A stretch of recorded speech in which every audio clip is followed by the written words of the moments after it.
तो आज जो हमारा टॉपिक होगा वो ये है कि क्या ये धरती, ये आसमान, ये सब कुछ जो कुछ भी दिख रहा है आपको आंखों से, ये सब क्या परमात्मा ने बनाया है?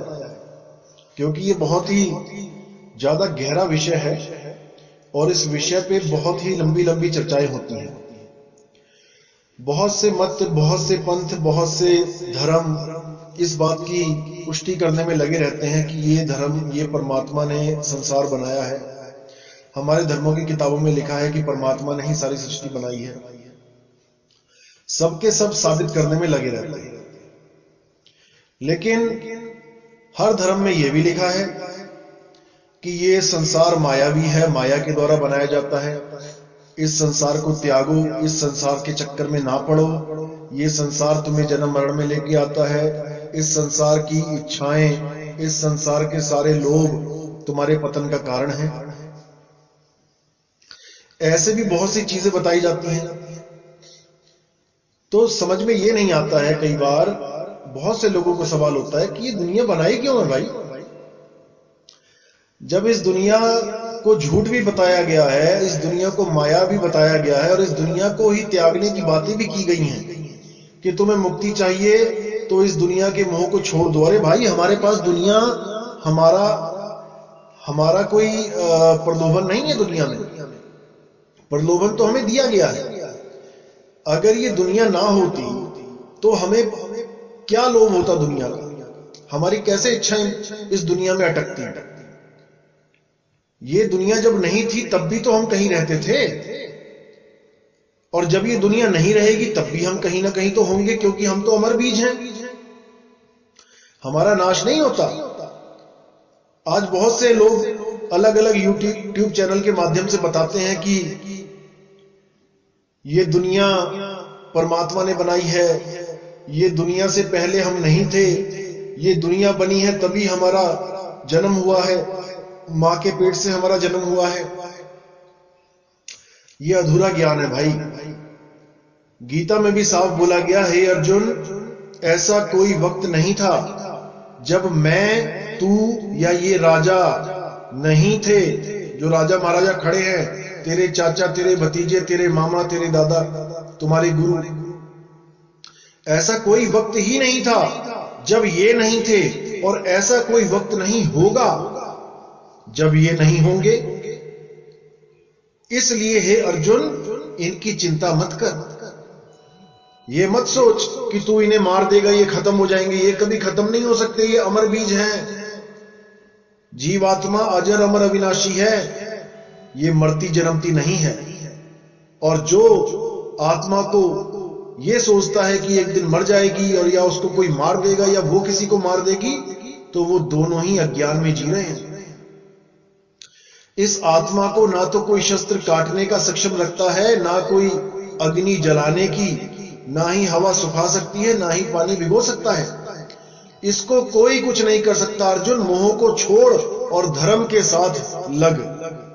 इनकी हत्या कर, इनको मार। किस चीज के लिए मार?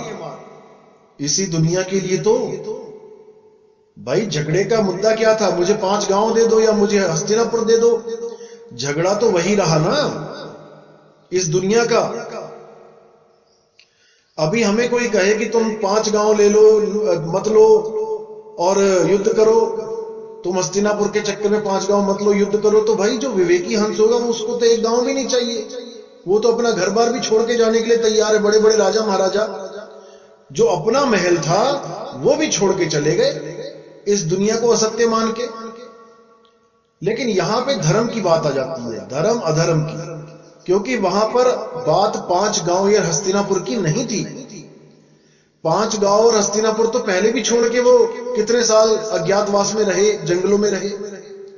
बात वहां थी धर्म अधर्म की, सही गलत की। जो वहां पर अत्याचार हो रहा था जनता के साथ, उसको खत्म करने की बात थी और युग पलटने की बात थी। युग भी पलटना जरूरी था, इसलिए महाभारत का युद्ध हुआ। लेकिन मुद्दा वही आ जाता है कि ये दुनिया बनाई किसने? क्योंकि जब तक ये दुनिया बनाने वाले का समझ में नहीं आया, जब तक आप निकल नहीं सकते। जब तक आपको यही नहीं पता कि जिस देश में मैं रहता हूं, जिस दुनिया में मैं रहता हूं, वो मेरे पिता ने बनाई है या मुझे फंसाने वाले ने बनाई है, जब तक ये समझ में नहीं आया, भाई आप निकलने का ख्याल भी नहीं ले सकते। आप जिस घर में बैठे हो, आपको अच्छी तरह पता है मेरे पिताजी ने बनाया है, मेरे पिताजी के नाम पे है, हमारी जमीनें जायदाद है, तो आप आराम से रहते हो उसमें ताला मार के घर में। भाई दीवारें ही तो हैं ये, उन्हीं दीवारों को तुम अपना मान के बैठे हो, और वही दीवारें जब जेल की आ जाती हैं, वही दीवारें, वही ईंटें, वही पत्थर, वही सीमेंट, तब तुम्हें वो पराया लगने लग जाता है कि भाई मैं तो गलत जगह फंस गया। कोई किडनैप करके चार दीवारी में बंद कर दे, वही दरवाजा, वही दीवारें, सब कुछ वही, दुनिया भी वही, लेकिन वो कमरा पराया लगने लग जाता है। भले वहां पे वो आपको 5 साल खाना खिलाए बैठा के, लेकिन फिर भी आप किडनैप हो, आप उसको अपना नहीं मानते। इसी प्रकार आप इस दुनिया में रहते हो, जिस दुनिया में रहते हो, आप किडनैप हो। आप इस दुनिया में बैठे हुए, आपको खाना खिलाया जा रहा है, आपको पानी पिलाया जा रहा है, आपको हर सुविधाएं दी जा रही हैं, लेकिन फिर भी आप कैद में हैं। आपके हाथ में हथकड़ियां नहीं डाली। जैसे काला पानी की सजा होती थी पहले, काला पानी की सजा में क्या करते थे, सब दोषियों को, सब कैदियों को काला पानी में उतार के उनको बेड़ियां नहीं लगाते थे। वो एक टापू होता था 30, 40, 50 किलोमीटर का, और चारों तरफ पानी होता था, समुद्र। तो उस टापू में से पता लगता था अंग्रेजों को कि कौन यहां से निकल के भाग सकता है, समुद्र में नहीं जा सकता कहीं भी। हजारों किलोमीटर का समुद्र कौन तैरेगा? इसलिए ना तो वहां कोई जेल होती थी और ना ही वहां कोई हथकड़ियां लगती थी। वहां घर बना के दे दिए उनको, रहो अपना मजे से, ताकि उनको यह भी एहसास ना हो कि हम काला पानी की सजा काट रहे हैं। धीरे धीरे वहां पे शादियां होने लगी, बच्चे पैदा होने लगे। आगे से आगे जब जनरेशन बढ़ी तो वो बच्चे उसी माहौल में पैदा हो गए, वहीं जेलों में पैदा हुए, जेलों में ही दूसरे बच्चों के साथ खेलने लगे, बड़े होने लगे। धीरे धीरे धीरे दादाजी भी मर गए, पापा जी भी मर गए, 1-2 जनरेशन खत्म हो गई, और वो जो बच्चे पैदा हुए थे उनको तो कभी सपने में भी नहीं पता लगा कि ये जेल है। वो तो उसको अपने दादाजी का घर मान के बैठ गए, अपने पिताजी का घर मान के बैठ गए, उन्हीं जेलों को अपना घर मान के बैठ गए, उन्हीं जेलों में खेलने लगे, और वहीं पे अपना परिवार बढ़ा के अपने आप को उसी काला पानी देश का बाशिंदा मानने लगे कि हम तो हैं ही यहाँ के, ये तो हमारे पिताजी ने बनाई है, हमारे दादाजी ने बनाई है ये जेल। जेल भी नहीं बोलते हैं, घर, लोक, मृत्यु लोक। लेकिन इस लोक का नाम ही मृत्यु लोक रखा हुआ है। इस पे भी किसी को समझ में नहीं आता कि अगर परमात्मा ने अपना ये देश बनाया होता, अगर घर बनाया होता, तो कौन अपने घर का नाम मृत्यु लोक रखता है? स्वर्ग लोक रखता है, आनंद लोक रखता है, और भी कई नाम हैं सुंदर सुंदर जो नाम रखे जाते हैं। देखो किसी के घर के पास जाओगे तो वहां पे कितने सुंदर नाम रखे होते हैं, मधुवन कुटीर, ऐसे ऐसे नाम रखे होते हैं। लेकिन इस लोक का क्या नाम रखा भाई? मृत्यु लोक। मृत्यु लोक इसलिए रखा गया क्योंकि यहां पर कोई भी अचल नहीं है, यहां सब जग चलनहार। यहां कोई भी ऐसा नहीं है जो यहां पे टिक जाए। इस दुनिया में कोई टिक नहीं सकता। यहां पे तो चलो चलो लगी हुई है, एक आ रहा है, 2 जा रहे हैं, 2 आ रहे हैं, 1 जा रहा है, 1 आ रहे हैं, 2 जा रहे हैं, चलता ही चला जा रहा है, ये कोई रोक नहीं है। इसीलिए कबीर साहब ने पुष्टि करी कि ये हमारे परमात्मा का घर नहीं है, यहां पे हम अज्ञानतावश रुके हुए हैं, और अज्ञानतावश ही हम बार बार यहां आ रहे हैं, जा रहे हैं। इसीलिए साहिब ने बोला, रहना नहीं देश बेगाना है। ये बेगाना देश है भाई, इस देश में हमने नहीं रहना। यह संसार कागज की पुड़िया, बूंद पड़े घुल जाना है। देखने को लग रही है ये मिट्टी मोटी मोटी, और कितने ही अंदर गहराई में नींवें खोद खोद के ऊंची ऊंची बिल्डिंगें बना ली हैं, लेकिन ये बिल्कुल उसी तरह है जैसे दूध के ऊपर मलाई होती है, कहीं से मोटी जम जाती है, कहीं से पतली जम जाती है, लेकिन मलाई में उंगली मारोगे तो नीचे पानी ही पानी है। इसी प्रकार इस धरती के नीचे भी पानी है, और उसके नीचे भी अंदर जाके लावा है। ये दूध के ऊपर मलाई की तरह है ये धरती। ये धरती, ये संसार कागज की पुड़िया। जैसे कागज होता है, अखबार ले लो, कितना कुड़कुड़ा होता है। सुबह सुबह अखबार आपके घर में अखबार वाला फेंकता है उस कागज को आप हिलाओगे, देखो कड़कड़ बोलता है, लेकिन उसी अखबार को एक बार पानी में डुबो देना, एक बाल्टी पानी में, उसी अखबार की क्या हालत हो जाएगी। इसी तरह ये धरती की हालत हो जाएगी। जब महाप्रलय आती है तो पानी में सब कुछ बह जाता है, सब बिल्कुल धरती का नामो निशान खत्म हो जाता है, पानी में ही जलमग्न हो जाती है ये। तो इसीलिए बोला है कि यह संसार कागज की पुड़िया, बूंद पड़े गल जाना है। कहां घर बनाओगे, कहां मकान बनाओगे, रहना नहीं देश बेगाना है। यह संसार कांटे की बाड़ी, उलझ पुलझ मर जाना है। अब कांटे की बाड़ी क्या है? ये हमारे जितने भी रिश्ते नाते, जितने भी हमारे ध्यान को खींचने वाली कोई भी चीज है, ये कांटों की तरह। जैसे आप कपड़े अच्छे पहन के जाओ किसी जंगल में और वहां बहुत सारी कटीली झाड़ियां हो, तो नाना करते भी आपके कपड़ों में इतने कांटे लग जाते हैं, आपके कपड़ों को फाड़ने में लग जाती हैं वो झाड़ियां। इसी प्रकार आपकी जो सूरत है उसको अटकाने के लिए हजारों तरह के खेल चल रहे हैं इस दुनिया में। आपकी चुन्नी, कोई लेडीज जा रही है, उसकी चुन्नी में कांटे लग गए, किसी कटीली झाड़ी में कहीं अटक गई उसकी चुन्नी। अब वो अगर खींचेगी तो वो फट जाएगी। इसी प्रकार हमारी जो सूरत है, हमारी सूरत कांटों में उलझ गई है। कांटे क्या हैं? ये जितने भी हमारे रिश्तेदार हैं, जितने भी माँ बाप भाई बहन, ये कोई बॉस, नौकरी धंधा काम मकान दुकान, ये जितने भी हमारा सूरत, जहां जहां हमारी सूरत उलझी हुई है, ये सब कांटे हैं। कबीर साहब कहते हैं कि अगर इसको एकदम खींचोगे तो ये नहीं बात बनेगी। इसको समझ के धीरे धीरे, एकदम खींचे का मतलब क्या होता है कि एकदम वैराग ले लिया जी, मैं तो जा रहा हूं जी, अभी अभ्यास किया नहीं, कोई शब्द की परख करी नहीं कि शब्द कैसा है। देखा होगा आपने अलग अलग सिद्धांतों में, अलग अलग आश्रमों में कितने ही लोग सन्यास लेके बैठे हैं, लेकिन क्या होता है? गड़बड़ हो जाती है। क्यों हो जाती है? क्योंकि शब्द नहीं है वहां पे, शब्द का असली भेद नहीं है वहां पे। शब्द का असली भेद होगा तो टिक जाएगा बंदा, लेकिन शब्द ही नहीं है वहां पे, भेद ही नहीं है, तो नहीं टिक पाएगा। तो कहते हैं एक एक करके कांटा हटाओ, सत्संग को सुनो समझो, और उसके बाद सत्संग के द्वारा विवेक कर करके एक एक से अपने मन को निकालो। धीरे धीरे धीरे धीरे करके सारे कांटे निकल जाएंगे और आप उस मालिक से जुड़ जाओगे।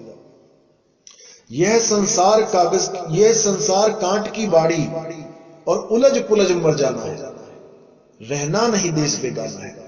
यह संसार झाड़ और झाखर, आग लगे बर जाना है। ये जितना भी संसार आपको दिख रहा है, ये केवल चलता हुआ दिखाई दे रहा है। असल में ये सब मृत हैं, ये सब मुर्दे हैं। हम एक दूसरे को जिंदा समझ रहे हैं कि ये भी जिंदा है, वो भी जिंदा है, जो चल रहा है वो जिंदा है, जो मर गया वो मृत है, लेकिन ऐसा नहीं है। जितनी भी चीजें हमें इन आंखों से दिख रही हैं वो सब मृत हैं, मरी हुई हैं। केवल धोखा लग रहा है हमें कि हम जिंदा हैं। यही चीज अर्जुन को भी समझाई गई कि हे अर्जुन, जो तुम्हें ये सब दिखाई दे रहे हैं ये पहले से ही मरे हुए हैं, क्योंकि जो चीज मृत है तुम उसी को देख सकते हो, जो चीज अमर है तुम्हारी दृष्टि उसको नहीं देख सकती। तुम्हें क्या दिखाई दे रहा है? ये 5 तत्वों का शरीर, उसमें खून निकलता दिखाई दे रहा है, हवा चलती, सांस चलती दिखाई दे रही है, गर्मी दिखाई दे रही है, थर्मामीटर से नाप रहे हो। ये सब जो भी चीजें दिख रही हैं भाई, ये तो मृत हैं। इनको जो चला रहा है उसको देखो, वो कौन है? वो है अमर जीव, वो अमर जीव है। जब तक अमर जीव को नहीं जान पाओगे कि जीव अमर है, कैसे इस शरीर में फंसा, कौन से द्वार में से इस शरीर में आया और कौन से द्वार से वापस जाएगा, जब तक इसका बोध नहीं होगा, जब तक बात नहीं बनेगी। अब कोई कहता है कि ये नाभि द्वार से आया, कोई कहता है ये हृदय से आया। कुछ लोग स्वास्तिक, आपने स्वास्तिक देखा होगा, स्वास्तिक में क्या होता है? स्वास्तिक एक ऐसी चीज है जो वेदों में पुराणों में भी आई है। अब कुछ लोग स्वास्तिक को लेके बैठ जाते हैं कि स्वास्तिक ही सार शब्द है, स्वास्तिक 52 अक्षरों से परे है, स्वास्तिक ही सब कुछ है। इस स्वास्तिक के ऊपर भी सत्संग करूंगा। तो कुछ लोग स्वास्तिक को मानने लग जाते हैं कि स्वास्तिक की वजह से ये जीवन चल रहा है, वही सार शब्द है। और स्वास्तिक में 4 हिस्से होते हैं, 4 चैम्बर, उसको हृदय बता दिया जाता है कि हृदय में जैसे 4 चैम्बर होते हैं, स्वास्तिक के 4 चैम्बर एक ही बात है, यानी हृदय में ही परमात्मा का वास है। क्योंकि गीता में भी बोला गया है कि मैं सब जीवों के हृदय में वास करता हूं, लेकिन जीवों के हृदय में बोला गया है, जीवों के शरीर के हृदय में नहीं बोला गया है। जीवों का हृदय अलग होता है और शरीर का हृदय अलग होता है।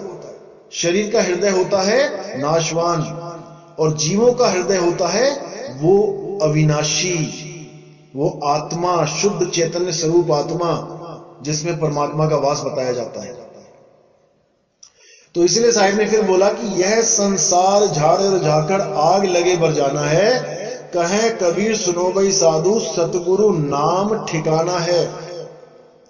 कि अगर तुम्हारा कोई ठिकाना है इस दुनिया में तो भाई वो केवल नाम है।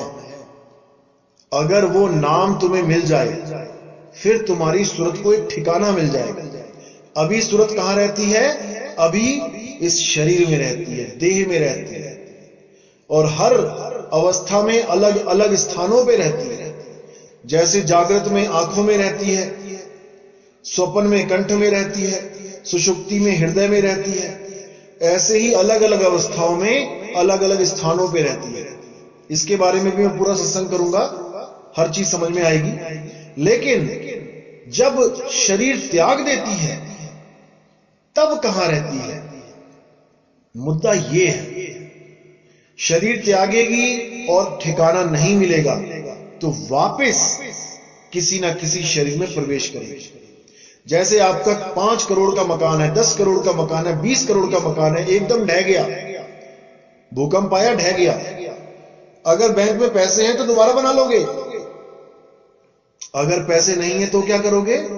तो किसी ना किसी गुफा में, किसी ना किसी पेड़ के नीचे, कहीं ना कहीं पल्ली लगा के, कोई बरसात से बचने के लिए तरपाल लगा के, कोई ना कोई छोटा मोटा कमरा तो बना ही लोगे।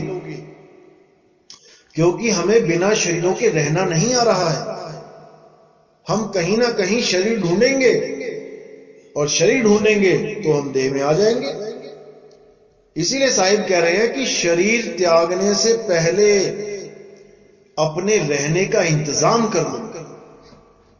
कहां रहना है? कहे कबीर सुनो भाई साधो सतगुरु नाम ठिकाना है। जो नाम है वही तुम्हारा ठिकाना है, उसी नाम में जाके समाना है।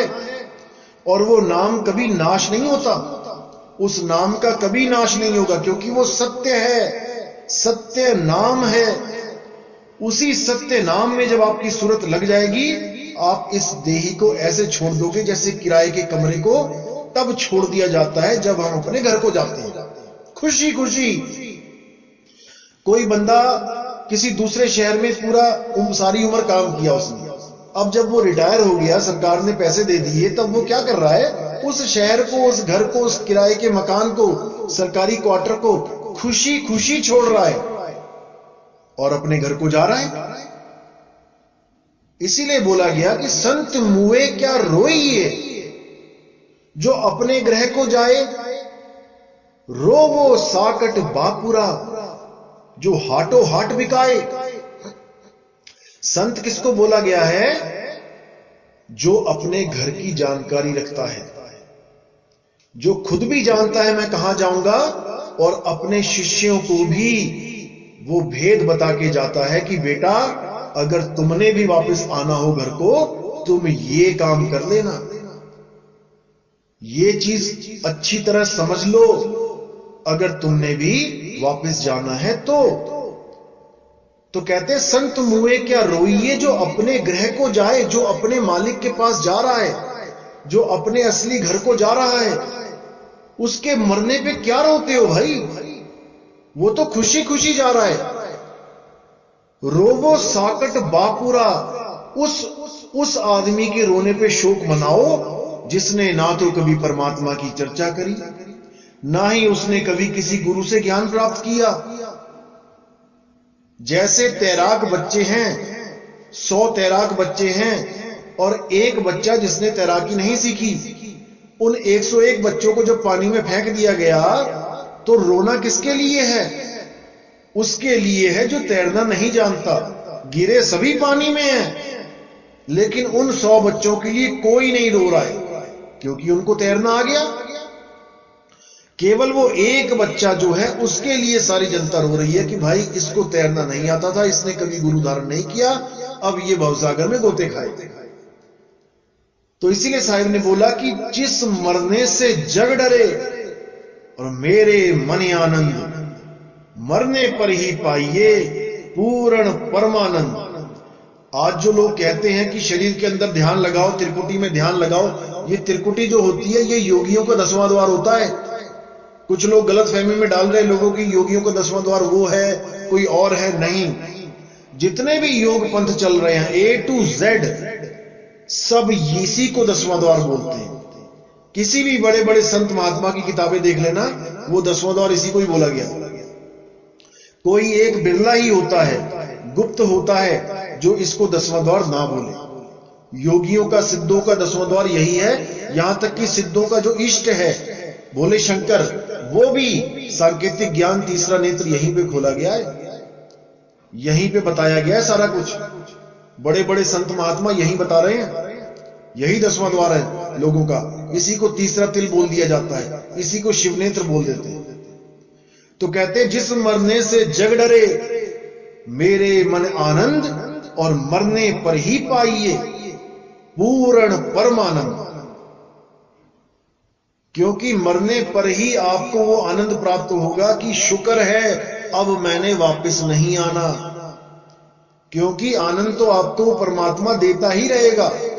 जब आप भजन पे बैठोगे और अपना सूरत को शब्द में ध्यान लगाओगे तो धीरे धीरे वो आपको आनंद देने लगेगा। आपकी चिंताएं, आपका डर खत्म होने लग जाएगा। लेकिन आप बार बार अनुभव करके जब इस शरीर में आओगे तो आपके अंदर यही होगा कि मैं कब जाऊं, कब हमेशा के लिए यहां से छुटकारा पाऊंगा। आनंद तो वो दे रहा है परमात्मा, लेकिन एक लगातार, एक सदा सदा का आनंद तब ही मिल पाता है भाई, जब इस शरीर को सदा के लिए त्याग के अपने स्वरूप में स्थित हो जाओ। उसके बाद ना रहेगा बांस और ना बजेगी बांसुरी। उसके बाद आप वापस नहीं आओगे। सदा सदा के लिए आपकी सूरत शब्द में समा जाएगी। और इस शब्द में समाने के लिए ना तो आपको किसी जाप की जरूरत है, ना अजपा जाप की जरूरत है, और ना ही किसी अनहद नाद की जरूरत है जो कानों में उंगलियां डाल के आप सुनने की कोशिश करते हैं। कानों में उंगलियां कब तक डालोगे? जब तक हाथ है। हाथ कट गया, पैरालाइज हो गया, लकवा मार गया, फिर क्या करोगे?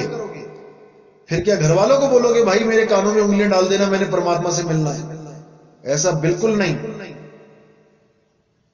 आंख न मूंदो, कान न रूंदो, तनिक कष्ट मत धारो, खुले नयन पहचानो हंस हंस, सुंदर रूप निहारो। खुले नयन होगा, नयन खुले होंगे संसार की तरफ। संसार में सब 5 तत्व दिखाई दे रहे हैं, लेकिन सूरत कहां होगी? 5 तत्वों से परे। कुछ लोग सोचते हैं कि अगर उस दरवाजे से निकल जाएंगे तो आगे भी प्रकृति मंडल है। अरे नहीं भाई, वहां प्रकृति मंडल नहीं है। प्रकृति मंडल केवल वहां तक है जहां तक तुम्हारी दृष्टि जा रही है, तुम्हारी, ना कि सामने वाले की। ये बहुत गुप्त रहस्य है। इस गुप्त रहस्य को तब जानोगे जब तुम्हें शब्द का अनुभव हो जाएगा। तब पता लगेगा कि वहां न जल है, न पानी है, न हवा है, न अग्नि है, न आकाश है। वहां 5 तत्वों से न्यारी अवस्था है वो शब्द में, शब्द की अवस्था है वो। वहां 5 तत्व नहीं है। लेकिन ये अनुभव का विषय है, करने का विषय है, कथनी का विषय नहीं है। तो इसको अच्छी तरह समझ के परमात्मा के सही रास्ते पर चलना है। दुनिया क्या कहती है उसको कहने दो। दुनिया ने तो अड़चने डाली ही हैं, अब भी डालेंगी, कोई बात नहीं। हमने अपने रास्ते पे चलते जाना है, हमने सत्य का साथ देना है। तो आज का सत्संग यही समाप्त करते हैं। बोले सतगुरु बंदी छोड़ कबीर साहिब की जय हो।